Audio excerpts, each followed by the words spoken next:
statutory meeting, April 18th, 2023 at 5 p.m. This meeting was recessed on March 14th, 2023. Item 1, roll call. Let the minutes reflect that 4 board members are present with Mr. McBride absent. Old business, we have discussion or possible action regarding entering levy rates and the levy order. Okay, so you all should have received the levy rates. There were no changes from what you saw on March the 14th. The only thing that changed is the top of the sheet from proposed levy order to just levy order and rate sheet. And this is the estimated, or the projected net tax collections for Summers County for next year. And that is an increase of about $200,000. But that's because of increase in property, like in Property values. assessed values.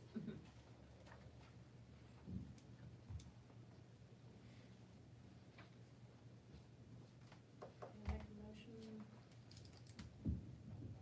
to enter the levy rates and levy order.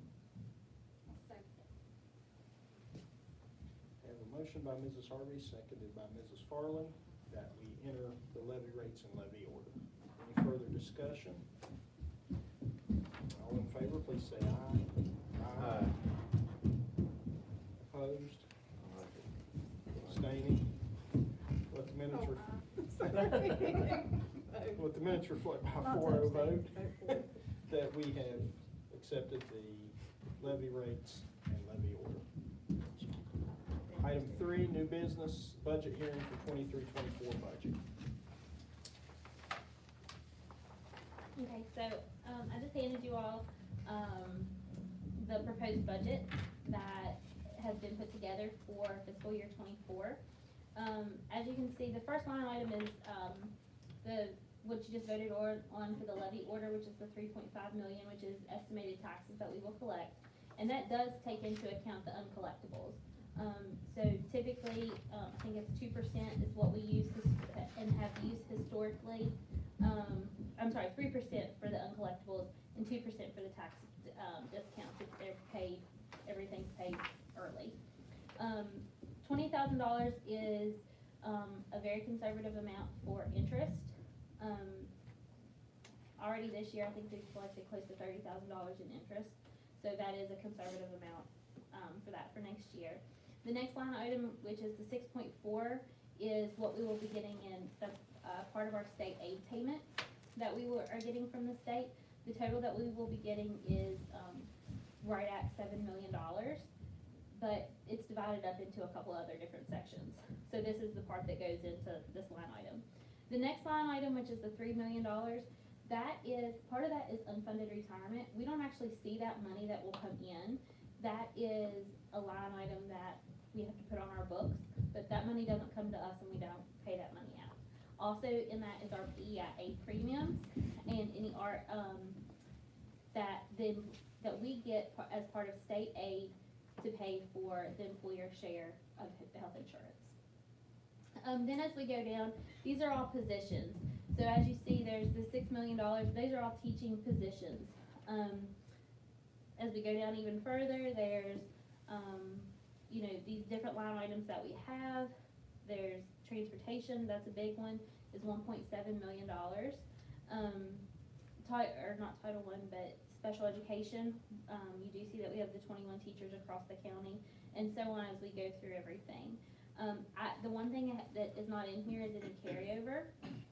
So no carryover has been added to this budget as of right now. Medicaid, we do have a couple special ed positions that we pay for out of the Medicaid funds that we get. Typically, that's about $100,000 each year that we do get in Medicaid, and that has increased over the last probably 2 years. We do have somebody who's come in and really build Medicaid on a monthly basis, on a quarterly basis, so we're seeing those amounts increase for Medicaid, which has really been helpful for the county. The next part that on page 2 is step 7. This is step 7A. As you know, there's several different components to the state aid formula, and with step 7, there are about 6 different sections to step 7 of how we break these funds down. You have your instructional, this is where we pay for textbooks. And I do think that it's an English textbook adoption for this year. I don't know, how much that adoption would cost or anything like that, but we do have those fundings, or that funding available. Also, as you can see, bus replacement, just a side note with bus replacement, the way they calculate that is, based on the miles that are driven each year, based on the size of the county, also based on, your bus fleet. So one thing that has helped tremendously, over the last 3 to 4 years was the lease. We have the one last lease payment that'll come out in August for this year. But we purchased 3 buses through that lease, and that helped get our years on our bus fleet up to where we needed to be. We were only getting about $170,000 to $180,000 about 4 years ago. So increasing that bus fleet, because after 12 years, we don't get the reimbursement for those buses. So that's been a huge help. Brian really pushed that lease. I even had made a comment to him about it this year, looking for next year about maybe leasing buses again. But with the interest rates, I don't know that it's really the best option. The county is gonna have to probably put in for buses, like put funds towards buses, because a bus is about $130,000 now. So whenever we leased those buses before, we were at right around 105, 110 for those buses. We're looking at 130. So you're only looking at 2 buses at this point in time. AP classes get some money. Step 7B is technology funds. And through that, again, that is something that has increased over the last several years with $215,000. Some of it is just the fact that the pandemic happened, and technology is how everybody communicates. One-on-one devices are huge. We do, there will be a requisition coming before you all next week for one-on-one devices, and some of that will be paid out of Title I funds, and some will be paid out of Gear Up. Gear Up, we received $150,000 for the next 7 years. Is that right, 7 years? Yes. 7 years. So $150,000, but for the next 2 years, we can buy one-on-one devices for those 7th and 8th graders. So that's a huge help to the county as well. As we go on, as you can see, we're at $244,000 of funds that we do not have available for Fund 11. So that will have to be part of our carryover funds. Right now, we're probably sitting at somewhere between $800,000 to $900,000 worth of carryover from the current year that will go over into the next year. And with that, we will have to supplement some of that for fiscal year 24 to make sure we can have a balanced budget for 24. Okay, repeat that part for me. Okay, so when we're looking at our carryover, we're probably around $800,000 to $900,000 with a carryover balance. But to balance the Fund 11, which is county money, we're $244,000 off. So short, yes. So that carryover will have to go to balance To balance. county funds. to balance the county funds, yes. And That's in the center of page 3, is that the money you're that talking? is correct, the Okay. 244,160. And there are a couple of things that can offset that. The one thing is I did not include the Medicaid reimbursement. So while we have the people that are coming, the 2 positions that are coming out of Medicaid for $68,000, I did not include that revenue. So that does offset that, but because we don't know that exact amount, I didn't feel comfortable putting that in. I feel like it's a better option to use a carryover than put money in that we aren't sure that we're gonna have. Haven't realized it. Yes. Didn't we have this time last year close to $2 million carryover? We had, I think it was 1.7 at the end of the fiscal year, yes. The one thing that we do have to, look at is we did pay for the bus garage. That was out of county funds. There weren't any, ARP or anything like that. We have had a couple county projects that we paid for. I think there was, a couple things with train that we've dealt with schools. We also did the roof at Jumping Branch, that was county money. So we have spent some county money over the last little bit. And so that 800 to 900 carryover, Mhm. is that county funds. Okay. That is not federal, that's not Fund 61, 71, or any SBA money. So, whenever we're looking at federal funds for like Fund 61, that would be Title I, 2, 4, any, IDEA funds, oh my goodness, what's the other one that you have? It's special ed, like, State. yeah, that state special ed funds. Those are funds that we receive, but some of them we also don't receive until we draw them down. So the county puts that in and then we get the money back. And that's what Fund 61 is. Now, everything in Fund 61 has balanced out, but also not every project that we will be getting money for is in this budget. These are only the main big, funds that we will be getting. Like the state special ed funding for the 66,000, the 40,600, that's for the $400 that each teacher gets for their classroom. That's part of state aid funding. The teacher induction, that's also a new one through the state, it's step 7D. That's part of the teacher leadership, where we can do mentors, those staff developments. If if the board decides to vote on, if a teacher gets nationally board certified and we wanna match what the state gives at $3,500, that's where that money can come from, out of those funds. Title II, there is Title II carryover, or Title II current year. Title I, we do have $150,000 that will be carried over from this current year to next year. Title I for, fiscal year 24, it is, to note with that one, that Title I went down by over $100,000 for fiscal year 24. And the reason is because it is based on the actual enrollment for the county. There is no in between there. CSI funds, those did increase a whole lot. We have over $600,000 with, CSI, and those will be at Hinton area, Jumping Branch, and the high school. And the high school does have the majority of those funds. IDEA Part B for special ed services, that's about the same amount that we received last year. Also, we have the Gear Up. That was the one grant that's for the next 7 years. We do have those funds available. And then child nutrition. The last fund that we have in this budget would be the CARES funding. Fiscal year 24 will be the last year for COVID money. At this point in time, the projected carryover for ARP is about $4 million. We do have several positions that are being coded out of ARP funding and student services that will be coming out of those funds as well. And then the last thing that we have in Fund 71 is community and schools. Community and schools, we have 4 positions out of that, and that's about $275,000, with about $10,000 for supplies and such for our students. So that's where we are right now. We're still paying for a lot of positions and a lot of things with COVID money, correct? Correct. We've eat up half a surplus in a year, meaning if we do the same thing again, we're broke.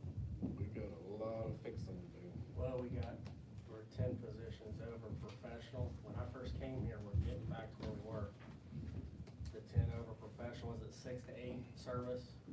But service, usually you're gonna be over because of an aid, because of special ed. I don't know, But aren't we currently paying a lot of those positions out of COVID money? We currently there are 3 positions at each elementary school that are being paid out of COVID funds. So that's our overages right there. And that is something that we did discuss about, because we did have the option of going ahead and absorbing those positions this year because of the needs in the classroom and based on personnel. However, with another year of funding, we decided it was best to probably leave those where they are. And whenever I tell you 800,000 to 900,000, that's a very conservative number. there's a very But good, 1.7 was conservative last year. right? I'm sorry, that's eating me up. Yeah, I mean, we have About them, 500,000 was due to building. right, I mean, you're talking 300,000 just for putting stuff in the ground at the bus project you never see for drainage.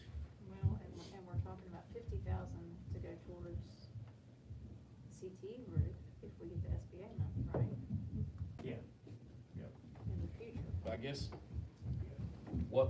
the way we ended up with the surplus in the beginning was we were paying with stuff we'd normally be paying with COVID funding, so in my mind, we should still be slowly gaining rather than going, there's Well, gotta be a lot of cutting.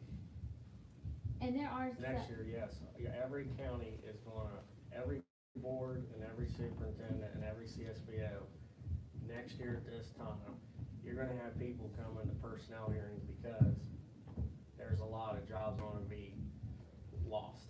Because of all the COVID money is done September 24, it has to be drawn down and spent, no excuses. We've heard that, I don't know, how many times. So you're right, we got about 10 positions in the professional and anywhere from 6 to 8 with service.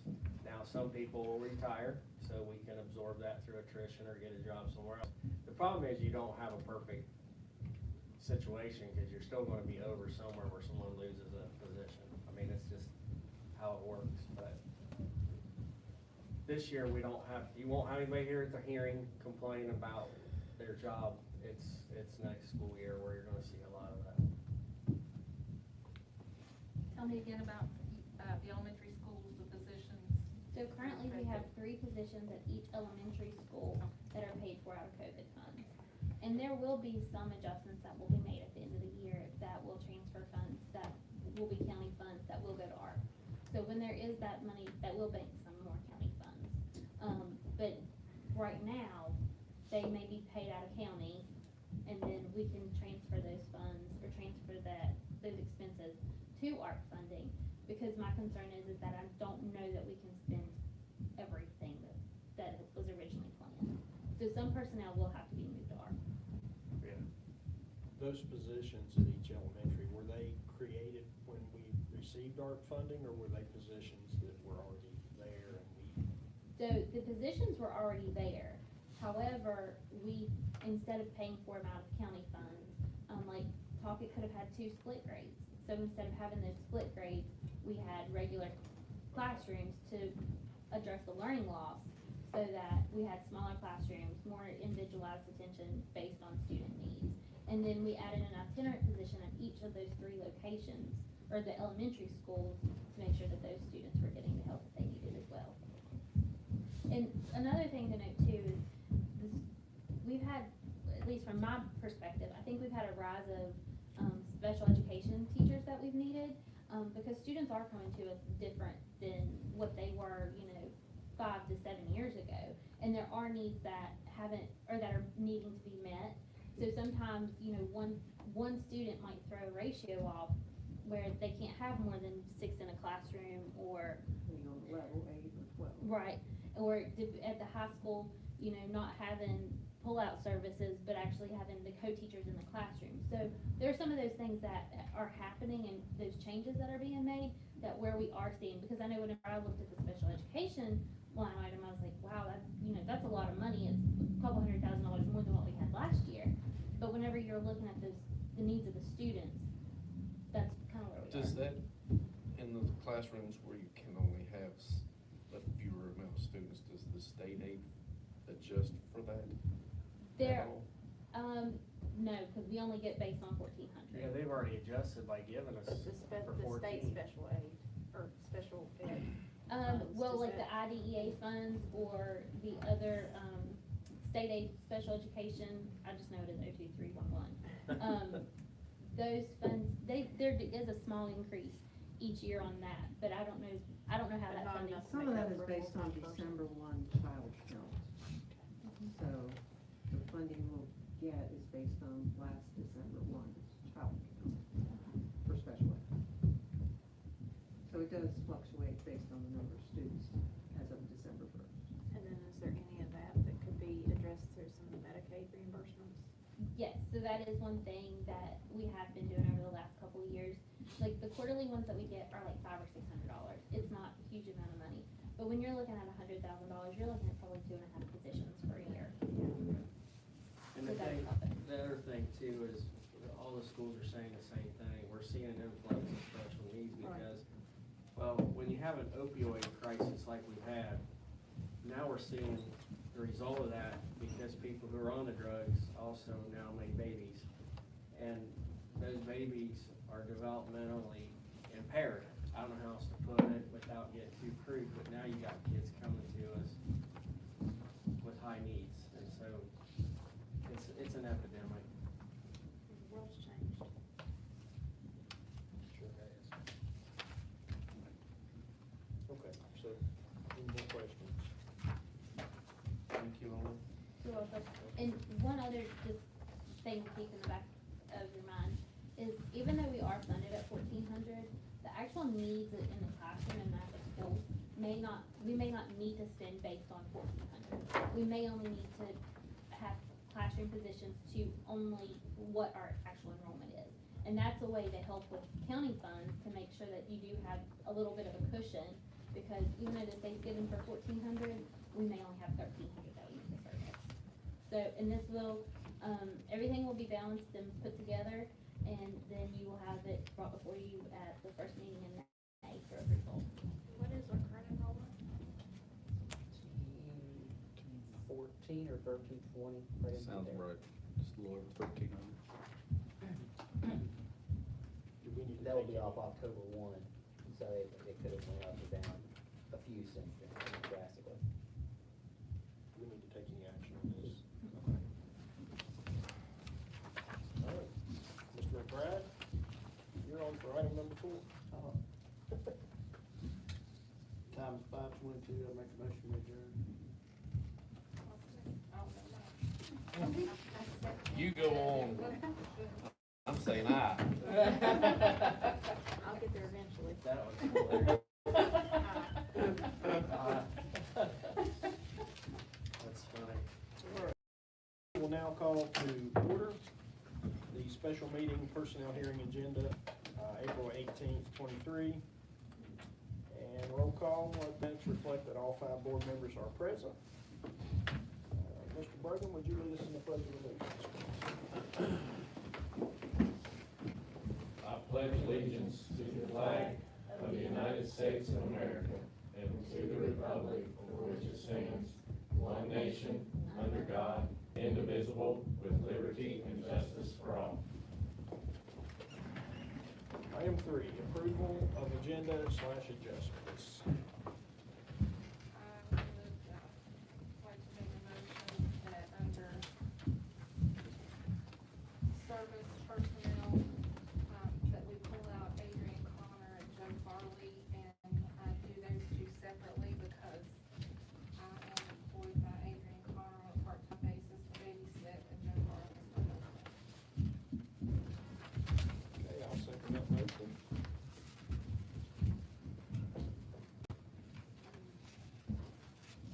So we have a motion for service personnel that we handle Adrian Connor and Joe Farley separate from the rest of the positions. Motion was made by Mrs. Farley, seconded by myself. Any discussion?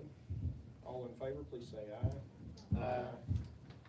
Let the minutes reflect by a 5-0 vote that we will handle Adrian Connor and Joe Farley separately. Any other adjustments?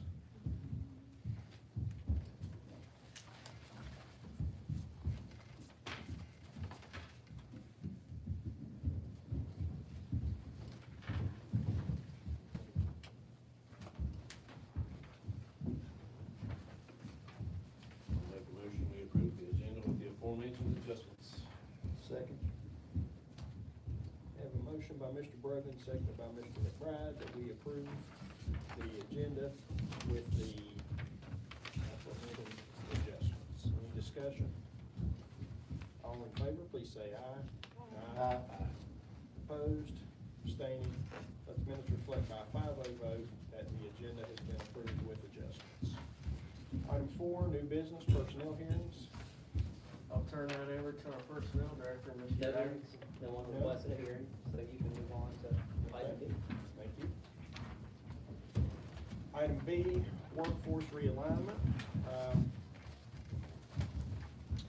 So we have a whole lot here. Do we want to handle these, each one separately, or do we want to do them all at once, with the What do you exception want? of the ones we pulled out? You want him to go through it? I can Okay. give you a flyover, so That you know being what one the of the mechanics first. of it are. Okay. And then, when you go to, I would suggest when you go to take your vote, then we can pull those, because I'll just tell you, the ones that we pulled are renewal probationary contracts. If you wanna start there, I'll just tell you what that is.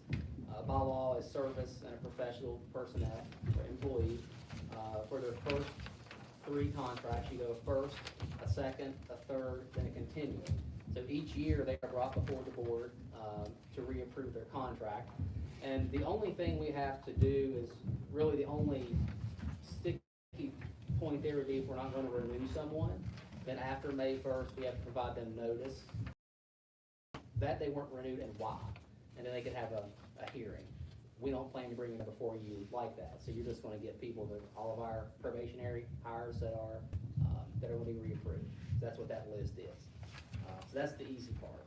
If you go back to the first page, I'm gonna give you what moves are being made and what cuts are being made. Service personnel, there are 3 positions that we are cutting. 2 of those are at Talcott, and 1 of those is at Hinton area.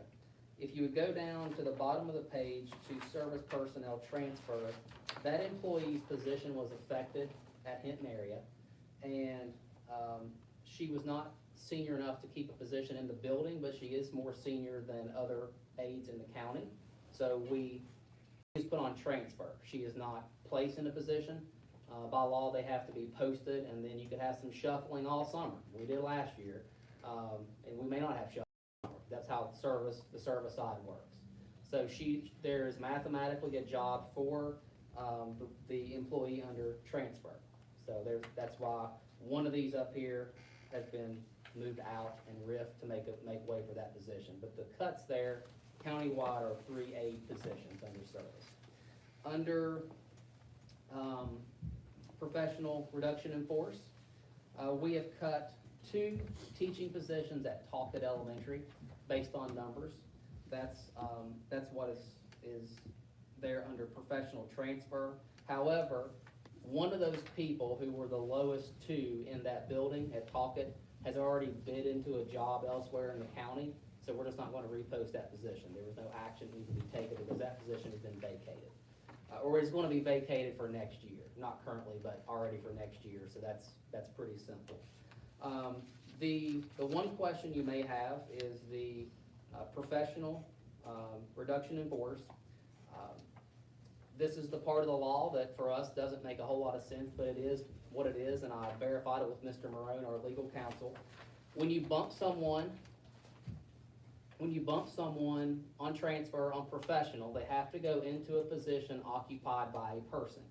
So you might be thinking, we have 6 vacancies at Hinton area, why can't I just slide someone into a vacancy at Hinton area? I'd have to ask Howard Super probably about the legal ramification of that, but it would be the argument that someone could say that the position should have been posted and I would have got it. So that probably came about whenever there were lots of people wanting teaching jobs, unlike today, but I have to move a transfer into a position that's occupied by a person. So that's the reason for that. If you go over to the second page,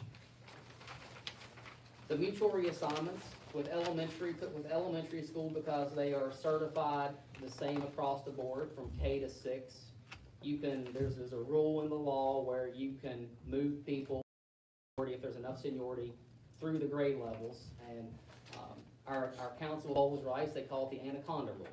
If you think of how a snake eats food, the food goes from one end to the other and you smush it through. It's kind of a good way a grotesque way to remember it. But as larger and smaller classes go through an elementary school, you can mutually reassign in the elementary school, which is why those 2 are mutually reassigned, because they have more seniority than the other 2 who were moved. So they were able to move from 3rd grade to 2nd, from 4th grade to 5th. So all the needs at Talcott are able to be met currently as of March 1st with 2 less positions. With that being said, the extracurricular, extra duty, we got together as a team with all of this, but as we're looking, as we talked about in our last section, with, budget, budget issues as COVID funds go away, these, 8 positions, the technology coordinator positions were posted with, as we were in the middle of the COVID times. Those positions, can be absorbed into other positions, the TIP position and the TSS position, technology, within the technology department. The virtual facilitator can be housed under the full-time virtual facilitator, and that full-time employee moves into that job next year. And the 2 SAC coordinators, we wanna repost that, and rework that position to where it's the same person is there, possibly 4 days a week, and they also do the academic assessment, because we need to get the SAT process a lot more streamlined and have better testing and better identification. Dr. Knott, would that sum that up? So what we wanna do is have one person that's accountable for all that instead of 2 at the high school and 1 at all elementaries. And besides that fact, we've had a really hard time filling those and keeping those. So if we can get one person to do the academic assessment and the SAT process countywide, that's our goal. So, Would that be an extracurricular position? There'll be extra duty, Or extra technically, duty. extra duty, yeah, that'll be, paid by the hour, is what we're thinking right now, as opposed to full-time. I don't think we were thinking full-time at this point. We don't quite have the need for that, we think we can do it in about 4 days. And just, just your FYI, sometimes SAT referrals are heavy, sometimes the testing load is heavy, and sometimes it ebbs and flows. So sometimes that person might load up a week of work, and that person may, for a couple weeks, not have a big load of work. It just depends on the referrals, especially at the elementary level. And those 2 specialists right there, that brings them in line with Ms. Schaefer, who's at the high school. So all of our specialists would be working 215-day contracts. These 2 have agreed to that, and they have sought this out. They've been agreeable to this because they are doing a lot of work. They're doing a lot of work outside of 200 days. So I think that's justified personally. If you have any questions for the other directors, please feel free. Which that brings us down to the probationary contracts, which we've kind of hit on at the beginning. We kind of went backwards there. So are there any specific questions you'd like me to address? So I would like to go back to the SAT coordinator a minute. So we're gonna do away with this extracurricular duty for these individuals, but we're thinking it's gonna be reposted at a later time for one individual. I'm probably repeating what you said, but I wanna make sure I understand. So it'll be reposted for one individual to handle all. Countywide. It'll be a countywide SAC coordinator. Okay. We'd like to just have one because we also had another position there that has never been refilled after that person resigned from it, which was an academic assessment coordinator. Yeah. And part of the SAT process is that academic assessment, and we've struggled with getting those people to be able to do those testing in that process. So if we could have one contact countywide, we're hoping we can streamline and beef up our SAT process, which is badly needed. And when you said 4 days, We're guessing that per week. per week. So how I would post it would be a maximum amount of hours, here's the salary, to give us a budget item for that. Okay. Technology coordinators, so you said that would be absorbed into the TIS position? Yes, those were posted right when I first started, to handle grades, WEVAS, and attendance. And that can be fulfilled in other areas. So, these are already TIS employees, so they would just be absorbing that work? Yeah, I think we're doubling up right there on some of Okay. that stuff. And Well, then as the far other thing- as, Well, the other thing too is, since we've learned how to do virtual schooling now, and Mr. Jared Hartwell is now gonna be the person in charge of that, we're just gonna have him take care of all the grades, make sure the kids are up to speed. I mean, it's silly to have double duty when you really don't, we're just streamlining it yeah, better. so that was gonna be my next question. When we hired Jared Hartwell, we hired him as the Summers County Comprehensive High School virtual facilitator. And so who's going to take over any elementary We don't, virtual the school. elementary load is very light right now. Okay. If numbers would, if there would be, do we have any elementary on virtual? Like maybe 2, 3, Yeah. I mean, very It's few. very minimal, so we would assess those numbers to see where we're at, and then if we have to rescind it, we can rescind it. But we don't need 3 at this point. Okay.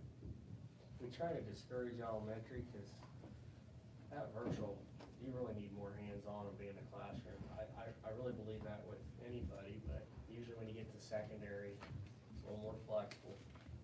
But it's not a need right now. Those are all the questions I had. Okay. Thank you. Under renewal of probationary contracts, I might have asked this last year, I don't remember, what does continuing mean? That means they don't have to be brought before you all again. Again, Yeah. this is, they've completed Yeah. their probationary Yep. period. You might, let me see if I, just so you know, like, for example, David Pack. So, if you come from another county into, if you switch counties and you had a continuing in one county, Mhm. you have one, you start with a third. So you just have to go through one round of it, and then you get a continuing in the new county. So that's, Oh, okay. that's Is that how yours is? how mine is. Mhm.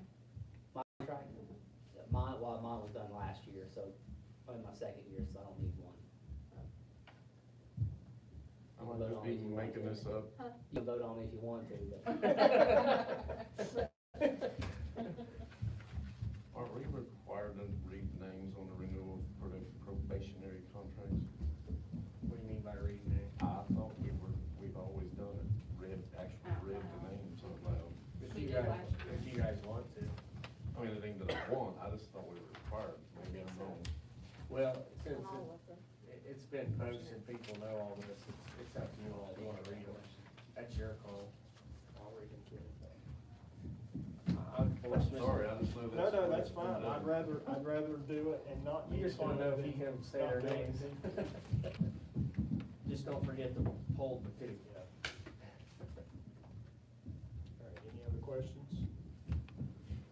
Okay, if you would like to step out. Those will be easy enough to read.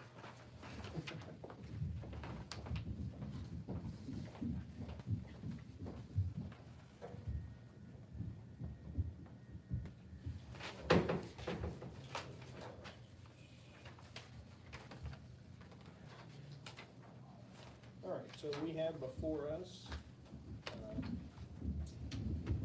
under, to the right area, workforce realignment.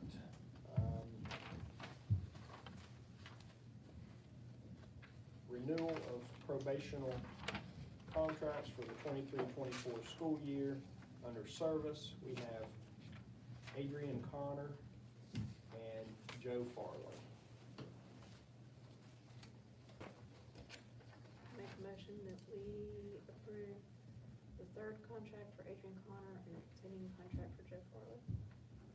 Second. Okay, we have a motion on the floor.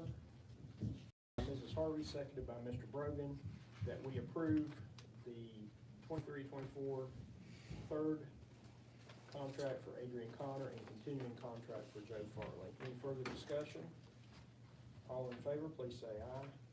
Aye. Opposed? Abstaining? Let the minutes reflect by a 4-0 vote that the recommendation for Adrian Connor and Joe Farley have been approved.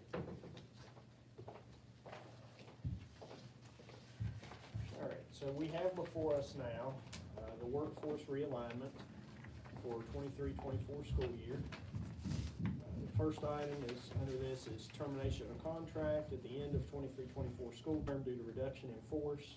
For service, we have Teresa Workman, Amy Ratliff, and Rhonda Jones. Termination of contract at the end of 22-23 school term due to reduction in force for professional. We have Morgan Durham. Professional personnel transfer for the 23-24 school term, we have Dana McPeak. Service personnel transfer for the 23-24 school term, we have Sherry Bishop. professional mutual reassignment for the 23-24 school term. We have Ivy Reed and Crystal Woodruff. Termination of extracurricular, extra duty contracts for the 23-24 school term.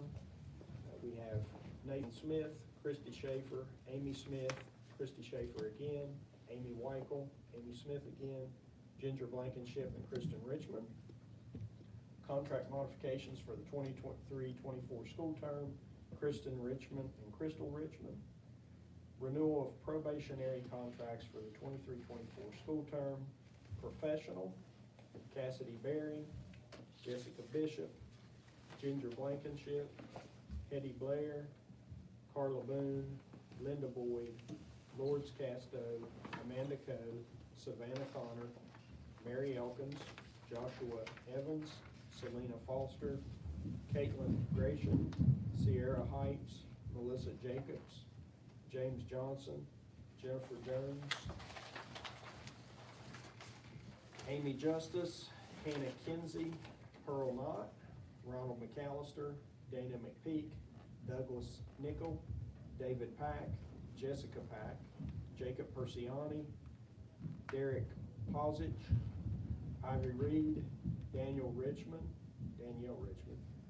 Margaret Richmond, Rose Richmond, Amanda Sampson, Kendall Trainum, Stanley Unroad, Tatiana Vandal, Joshua Vass, Therese Waldron, Travis Waldron, Catherine Ward, Lauren Rochetti, Jody Weichel, Courtney Wills, Jeremy Wood, Crystal Woodrum, Daniel Yost. And for service, we have Christian Aliff, Sherry Bishop, Austin Bauer, Denise Bragg, Elizabeth Brown, Gregory Cochran, Josiah Cox, Kenneth Davis, Roy Graham, Alyssa Hazel, Billy Jones, Jeffrey Lane, Mimi Owen, Jerry Schaefer, Jason Wamsley, Amanda Withrow, and Jacqueline Wills. Did I miss any? No. Okay. Do I have a motion? And you don't have to read all the names. I make a motion that we approve the workforce realignment for 2023-24 school year. Second. Okay, we have a motion by Mrs. Farley, seconded by Mr. McBride, that we approve the workforce realignment for the 23-24 school year. Any discussion? All in favor, please say aye. Aye. Opposed? Abstaining? Let the minutes reflect by a 5-0 vote that the recommendation has been approved. Who was Item- the second on that? I'm Mr. sorry. McBride. Item C, discussion or possible action to hire chief school business officer. Today I sent you the name of Cassandra McClung. She was the one that showed that she could come in and do the job as our CSBO. The committee interviewed her as well as other applicant, and we feel comfortable bringing her name to you all. Obviously, this person, whoever takes it over, would have to have big shoes to fill, because Lauren's done a great job. So the good news is, this person would get help by a current CSBO in Greenbrier County Schools to help her, as well as, I know Lauren has said she'd be there if she needed any help, plus any PD that would be given. What we'd like to do is make sure she goes to it, as well as Kayla and Amanda, as we move forward, because this last year, COVID money is a big year, and she would have such good help from the current CSBO in Greenbrier County that he's definitely gonna make sure she succeeds. And I know Lauren's worked with them, and he's pretty good. He's one of the best in the state. I know you hear Steve Kerr all the time, but I like to go with the guy who's very close, knows the area, and if we did hire him for a mentor, it would be much more easier for all of us to swallow compared to what you paid for in the past. Nothing against Mr. Peer, but he would have to travel and all that stuff, and this gentleman lives, within a 1 hour turnaround, 30 minutes here, 30 minutes back, or Skyping in, or, you know, whatever, he's gonna help her out, he said. So that's, and if you saw the recommendations, they're pretty high from, the superintendent just called me instead of doing one, because he's sure I got her 3 letters, and he speaks very highly of her too. So they said, if you take her, we would be willing to work with you all to release her in the next couple weeks. So their next board meeting would be kind of like ours around May 9th. Because everybody's doing this meeting, and their regular rotation of their meetings would be around that week. We're looking at the middle of the next month for a CSBO to come in full time.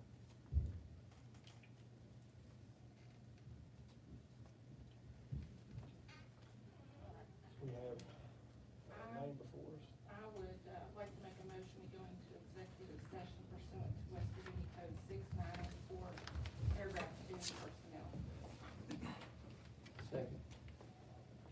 Okay, we have a motion by Mrs. Farley, seconded by Mr. McBride, that according to West Virginia Code 6-9A-4, paragraph 2, personnel, we go into executive session. Yes, I had to make notes. The time is 5:46 PM.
so executive session ended at 6:09. We will call back to order the special meeting personnel hearing.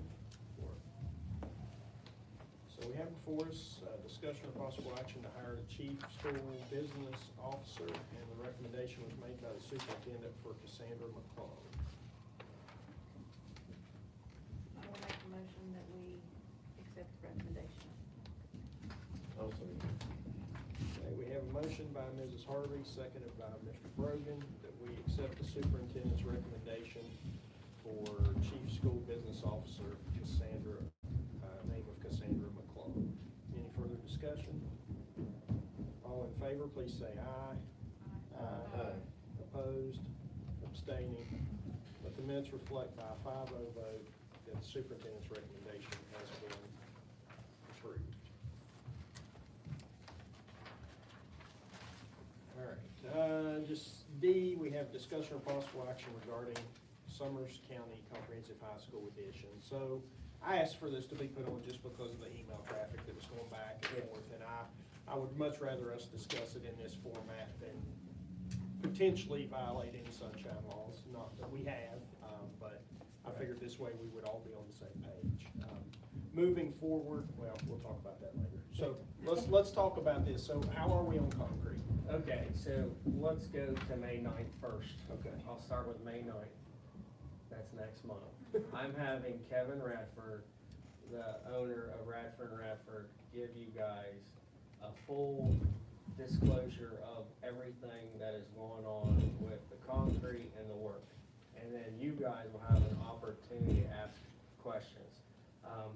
Mr. Metter was at the meeting today, as well as Ms. Crook, and that was my asking of them to be there. Now, I'm gonna come back to the concrete question that you're asked today. The slab that's in question about PSI, does it meet the requirements or not? That is not for anybody to decide except for the engineers. At this point in time, the engineers have not made a decision to get rid of or to keep. Mark Miller from SBA was at the meeting today, and it was kind of interesting because people were like, well, what's the SBA want? Mark said the same thing I'm gonna say. The requirements are in the book, but if the engineers say that it will meet specs, then the SBA basically will agree to that, and the owner would agree to it because basically an engineer firm is saying it's okay. The question comes down to a warranty, and that question, from what I understood from Mr. Radford and Mr. Metter, and Ms. Crook can correct me if I'm wrong, but Kevin, the way he spoke is they would be the ones who would be part of that warranty situation because they're the ones who put it in, but then you also have Central, who's a concrete company, that would be on the hook. So you have those two entities with this warranty. Having said that, the slab today at 28 days out is $3,150. I'll repeat that again if you want in your notes. 28 days out, the slab is at 3,150 PSI. That is not up to 4,000, but having said that, the footers, after 28 to 56 days, have gone up 800 to 1,000 PSI more than the day it was put in. So actually it's getting harder and stronger. So that is good news, but having said that, as of today, the slab is different than the footer, and the footer is meeting the spec, but the slab at this point in time is 3,150. So if it goes up 800 or 1,000 by that May 9th, that's why I'm bringing up May 9th now, that puts us out to 60 days. And that also has Kevin Radford talk to you all about that, and any questions at that point in time will be more pertinent because more days have gone by, 2 more weeks, however you want to look at it, for the hardening. So I don't know, Mr. President, if that answers all the questions, but that's what I know at this point in time, unless Mr. Metter or Ms. Crook says you've missed something. I'm fine with them correcting me in public, that's all right.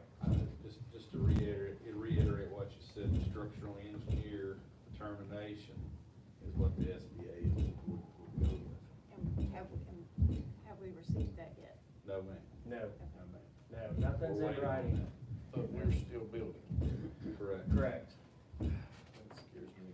Well, here's why it shouldn't scare you for one reason. A lot of the PSI, I'm just telling you from Mr. Redford's point of view, this is the contractor.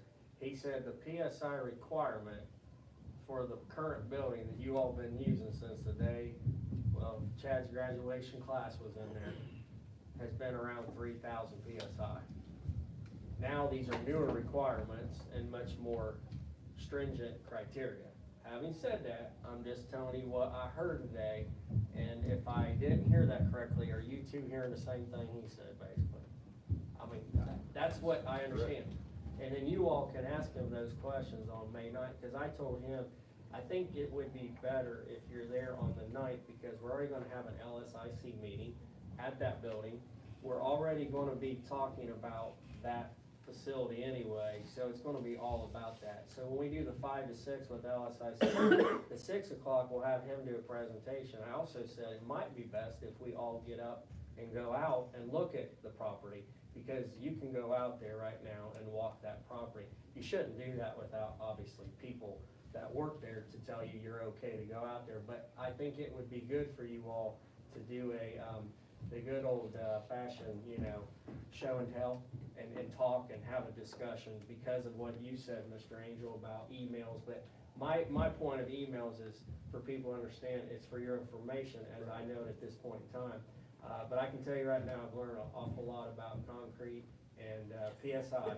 I thought I knew a lot already because I did this kind of work, but I didn't realize how much of a difference things could be with criteria, but yet engineers can say it's okay. Because the area that it's in, Mr. Brogan, is not a high, this is called a floating slab, and it will meet the specs for a classroom. But as they're moving out and around like today, and to the gymnasium area, they have a new concrete mix that put more cement in it and less fly ash. So therefore, the mixed concrete should be stronger and harder and quicker to the point.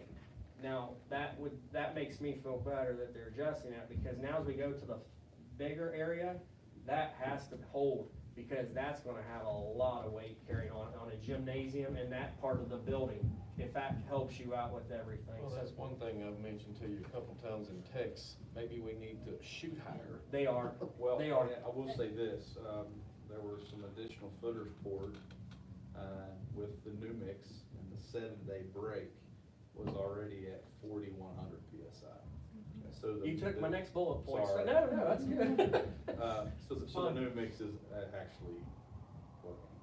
Good. So, 3150 PSI at 28 days, was that a rebound hammer or was that compression? Did they indicate? Compression. That was the compression. Good. And I did tell them to make sure when you talk to the board, that if you're doing both tests, make sure they understand that. And I'm not doing that to talk down to anybody, because trust me, I'm learning a lot when it comes to what tests are out there. I even asked them, do you go to failure, because now you're breaking up what you put down, because that's what I've always seen, is you go to failure and you know what it is. But they have a way of doing it that meets the American whatever blah blah blah standard with the engineering firms in America, whatever. Long story short, I think it will help us out to have have the man who owns the company speak about it, and also talk about the past when they built the current building. Not that it has to be about that, but I think it does help kind of let everybody understand that these criteria, they end up changing for reasons. There's a lot of different reasons, but at this point in time, we need engineers to tell us thumbs up or thumbs down, because I told them we gotta cut that concrete out and move, or we need to keep it and move. Either way, I feel like we're getting held up as hostages right now, and that's a strong word, but the way they're putting the walls up, going to your flow, where I think you're going, it would be quicker if the walls weren't up to get in there and pound out that concrete and get it going. Now if they do it, it's gonna be longer, and now that puts us possibly 3 months behind. It was 1 to 3 months, now it'll be 3 months. Just because now you're going in there, doing it by hand versus driving a machine in there, Yeah. because of the These walls. things today, they would have to be done by. It just keeps getting more catastrophic. Well, If the we footers, have to do- well, take the it out. block sitting on the footers is not what would be removed. You just have to go in there and everything between the walls, but still, that's a lot to remove, and I'm wanna guess that the engineers, they're gonna say it's okay because of its classroom, it's in an area that isn't, as wide and carrying all that load compared to that corner. So when should we expect to hear from the engineer? I would love to tell you. There was no indication No. whatsoever as to when. No, he from But there McKinley's was- gonna work on it for us, cause I told him, you gotta get me something, because I'm gonna tell you right now, I said, I can tell you 2 board members, and I alluded towards Mr. Angel and Mr. Brogan. I said, those 2 boys, they're gonna start hammering on you guys. I said, and I don't mean that mean, I said, I would too, because I've been hammering on you guys, and Mr. Metter's seen me get a little ugly with these guys. I play bad cop, he plays good cop, because you guys pay me to make sure we keep those guys on the up and up, but I can't force an engineer to give me the answer until they look it over, but I think what's going on is all these companies have all these jobs, and they're like all the rest of us. I don't think they have enough employees to keep up with stuff, so their turnaround time with RFIs and things of that nature, it's slow. It's slow. That's There all was I a can lot of say. urgency in the room. There was a lot of urgency in the room to get that answer. Everybody was feeling it. And even Heath, who works for McKinley, he goes, guys, I get it, I know, I'm one, I'll work on it. Like I said, you know, to them, we're just a project, but this is our project, you know. I got you, I hear you. I got a question. You said that the footers have gone up between 800 and 1,000. What is the current number then on the footers? Do you know that? Current numbers on the footer, yes, anywhere from, I think 3,900 and 4,100. Yeah. That was what I was gonna give you the range. 3,900 to 4,100. Yeah, cause I think 1 footer they said was right, when they were at the school, they said was at 38. Yes. But everything else they tested was at the low 3s. But what I like is So- promising is it's getting harder. Yeah. That's good news. Yeah. But the bad news is, and I can read it on your face, Mr. Brogan, it's disgusting. I don't know how, and yeah, you're not using disgust, but I feel like this is getting a little old, cause we're getting frustrated. I mean, I get it. Well, I think as he mentions, the further along we get, the more, Time and money. the larger the. It won't cost you the more issue money. would be if it has. It'll to cost you more ton. It'll cost us. They'll eat that cost. I've already found that out. That's on them to eat the cost. Concrete company or Radford? Yes. Labor and supplies. Yeah, that's on, but what'll happen though is, on the flip side, you now put us 3 more months, months down and the now road. we're getting close to, it was supposed to be done in March. Already they're asking for 3 weeks because of rain delayed them, and that did delay them, I'm not gonna argue that. But I can deal with April, May, but not July, August, you know, cause that's what it would push us into if you look at it real quick, so we need an answer now. And I do appreciate the informational emails.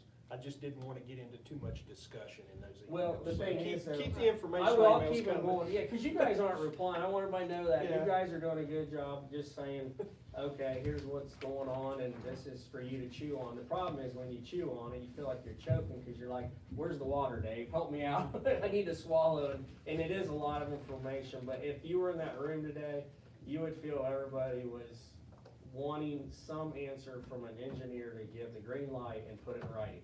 That's the big issue is that, and it'll all get put in writing, and SBA is fully aware of this project and what's going on. I would like to make a motion that for our agendas moving forward, because of all the Just keep construction it on we there. have, let's change this from Summers County Comprehensive High School edition to just discussion or possible action regarding building projects. Okay.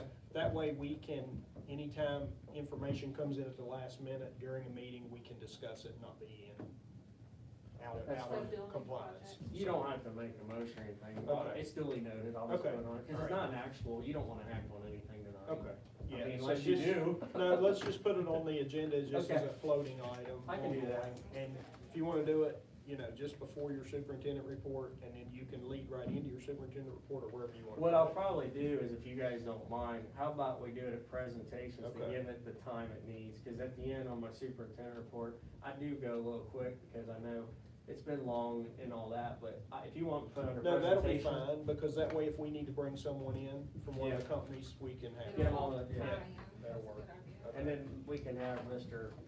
Metter over there talk about some things or bring pictures of the projects too. Whatever you want. Sounds good. Sounds good. All right, item 5, Mr. McBride. Oh, twice in one month. Time 6:25, make a motion, we adjourn. Oh, Hey, I like your community relief there. Somebody's gotta laugh. Kenny, if I had a ball and camera, I think I would have slammed it on the table a couple of times like boys and girls. And what's funny is Lauren there as our CSBO